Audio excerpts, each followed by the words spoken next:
After an emotional hearing on Capitol Hill today, where 4 officers who responded to the January 6 riots testified about their experience, detailing the physical and verbal assaults as thousands of rioters attacked the Capitol. Following the hearings, lawmakers held a press conference. Let's listen in. We heard from 4 law enforcement people who put their lives on the line in defense of the United States Capitol, the men and women who worked there. It was riveting testimony, as you can possibly imagine. We're thankful for their testimony. It sets the right tone for the work of this committee, but it also says that there's significant work that we have to do over the next few months. Almost every member of the Republican conference understood in days immediately after January 6th what had actually happened, and many of them said so publicly.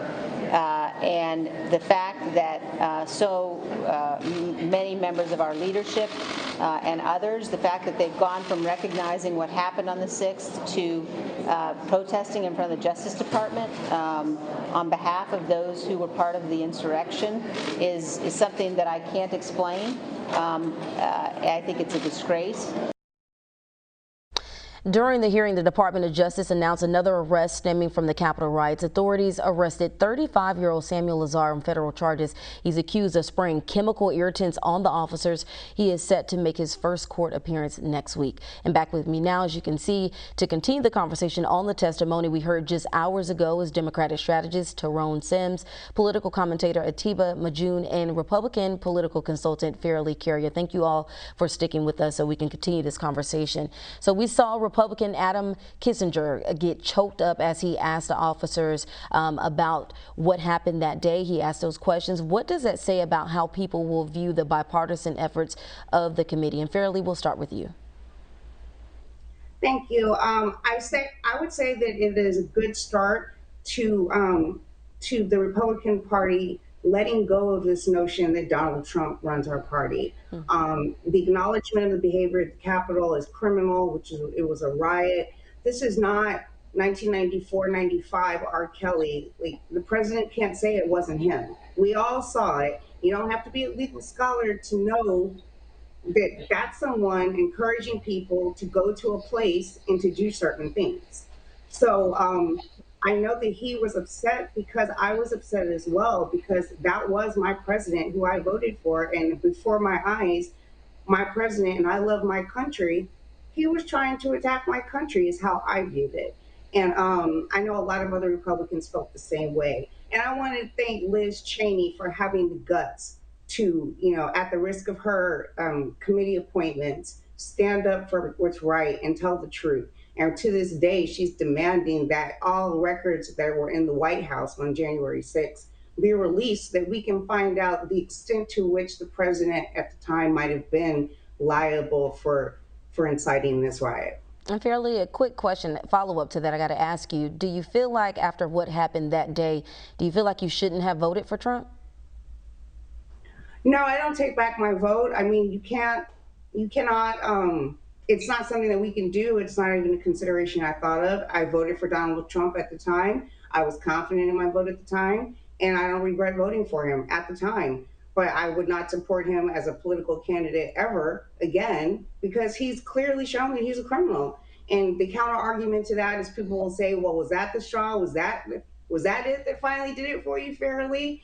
And my answer is yes. That was it. When you go on national television and incite a riot, allegedly, and you're supposed to be our president, that's the straw for me. And what does it say about the GOP? They were largely absent from today's hearing. Atiba, what do you think about that?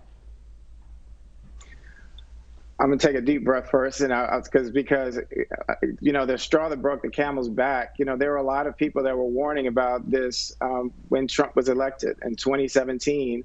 On January 21st, 2017, there were women who took to the streets and marched because they recognized that there was a travesty that happened, and unfortunately, part of that was because a lot of people didn't come out and vote. But what we've also seen is in 2018, a large number of people go to vote and vote women into office. That's what we do in a democracy. What we saw in 2020 was 81 million people go to vote for Joe Biden because that's what a democracy is supposed to be about. And what we saw on January 6th was what a lot of people have been warning about. It's what Robert Mueller's, what the investigation was about. It's what James Comey was talking about. It's what women have been talking about. It's what Black people have been talking about. We have been talking about that this was coming, and we didn't see the warning signs, or some people didn't heed those warning signs, and this is what happened. So what is the GOP about this? The GOP they're the cancer right now on this republic. They are, you cannot continue to defend the indefensible. These are things that Liz Cheney just said as a Republican. And you have Republicans who keep coming out and keep talking about, spewing these talking points. They keep, these people who we see on the screen keep coming. So what we saw happen on January 6th, that was just the beginning. We still have a long way to go because this was a coordinated attack. This was, when we see the footage, and we don't often see enough the footage of Trump inciting this mob. We don't see enough of the footage of people actually walking up Pennsylvania Avenue to the United States Capitol. We do not see enough of that. What we keep seeing is what happened once they got there. They were terrorists. They were incited, but they came with zip ties. They came with guns. They came with weapons. They came with rhetoric. They said they were going after Nancy Pelosi. They were going after Mike Pence. They were there to kill or to do whatever they could. To do what? Attempted coup. This was a coup. This was an attempted coup on the United States government. And we have to continue to call it what it was. These were terrorists that came with the intention. I really believe that they thought that they were going to win, and that whatever criminal acts that they committed that day, that they would have been pardoned by, because they believed that Donald Trump would be reinstituted, would be put into and keep the presidency. And I think these are things that we really have to keep talking about, because what those people did is nothing short of what the Confederacy did in the Civil War. They were against this government. They were against our country. They are terrorists. And Terron, I want to ask you this. One of the officers asked the panel if they would look into any collaboration between members of Congress and the rioters. Can we expect any answers on that? What do you think? I would hope so. I wish I could give you a definitive answer. Having spent a lot of time in the Capitol, in the building itself, I can tell you that finding the Speaker's office is not an easy task. And you either find it by happenstance, or you actually have to know where you're going. And we already know it's factual that several of the quote-unquote leaders of the insurrection were given tours by some of the members of Congress and their staff the day and the day prior. And we know that some of them had meetings with the White House staff a day or two prior. So hopefully, that information comes out in the course of the hearing.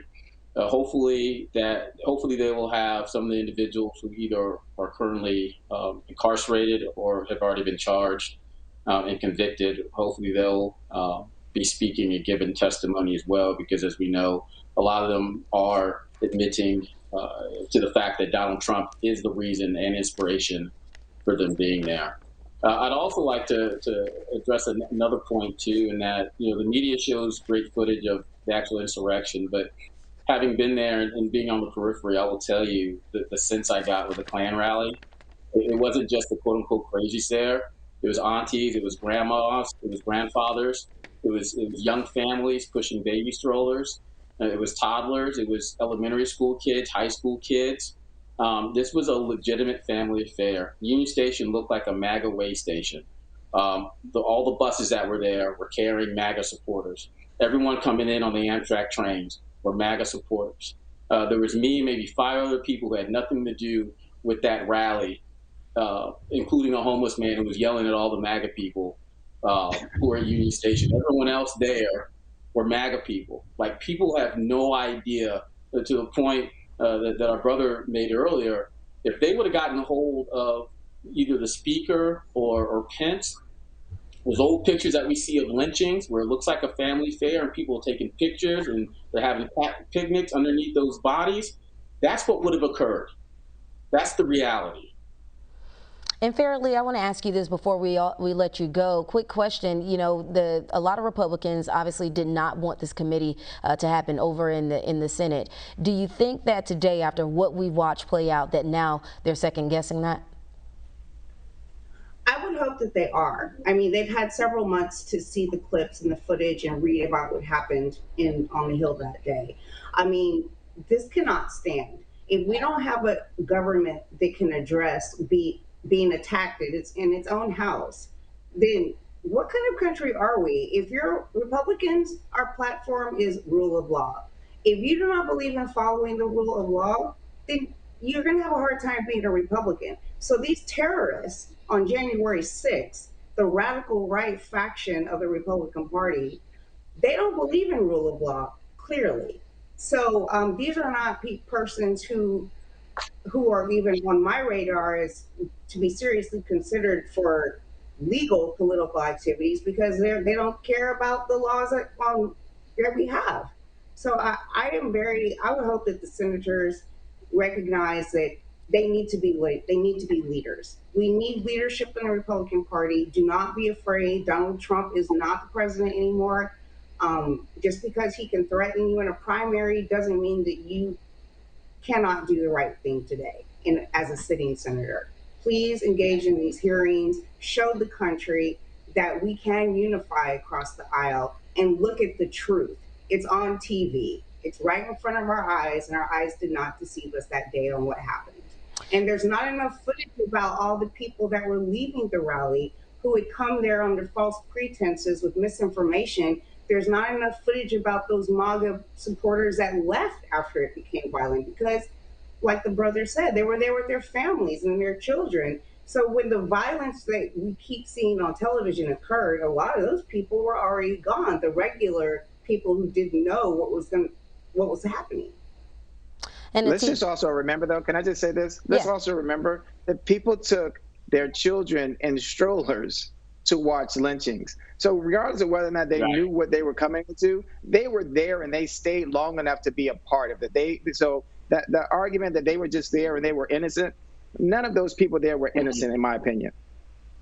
Well, that wasn't my argument. I was saying that there's not enough footage of the hundreds of people who were there with their kids and grandparents who left when the violence began. They only want to show the people who participated. They don't want to show the massive exodus of people who did not want to be a part of that. I think a lot of people have mentioned the fact that former President Trump called them a loving crowd, and they've had concern about that. We've heard a lot of people speak to that as well. We want to thank you all for your time, for weighing in on this today. We appreciate it. Atiba, Fairalee, and Terron, thank you so much. We appreciate your time. And stay with us. We have much more news coming up after this short break.